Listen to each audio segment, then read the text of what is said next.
जी बिल्कुल, ठट्टा ज़िला में इस वक्त जो अमन-ओ-अमान की सूरत-हाल है वो इंतहाई जो है गंभीर होती जा रही है। मुसलसल मकली और ठट्टा के मुज़ाफ़ाती इलाकों समेत इन शहरों में भी जो है बड़े पैमाने पे स्ट्रीट क्राइम में जो है मुसलसल इज़ाफ़ा होता जा रहा है, जिसके बाइस जो है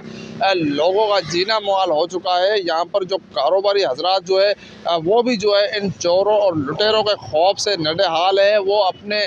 जो है कारोबार भी नहीं कर सकते, जबकि उनके घरों की भी जो है वो भी महफूज नहीं है, जिसके बाइस जो है यहाँ पर आए दिन जो है चोर और लुटेरों ने जो है स्ट्रीट क्राइम जैसी वारदातों शुरू कर दी है। ठट्टा के मुख्तलिफ इलाकों में जो है जो हर रोज़ जो है ऐसी रिपोर्ट होती है कि मुख्तलिफ इलाकों से कई मोटरसाइकिलों की वारदातें होती है, तो कई जो है कारों और बड़ी गाड़ियों की वारदातें होती है। इसी तरह जो है ठट्टा के मुख्तलिफ इलाकों से कई घरों से जो है चोरी और दीगर जो अशिया जो होती है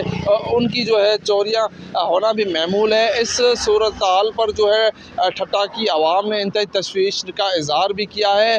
इसके साथ साथ IG सिंध और जो है हुकूमत वक्त से यही मुतालबा किया है कि ठट्टा ज़िला से जो है जो स्ट्रीट क्राइम बढ़ती हुई बदअमनी जो है उस पर फ़ौरी तौर पर कंट्रोल लाया जाए और आवाम के जो है तहफ़्फ़ुज़ किया जाए, और पुलिस की जो नफरी है या पुलिस के जो सिस्टम है वो जो है इस पर जो तमाम टीमें तश्कील देकर ठट्टा की जो है मुख्तलिफ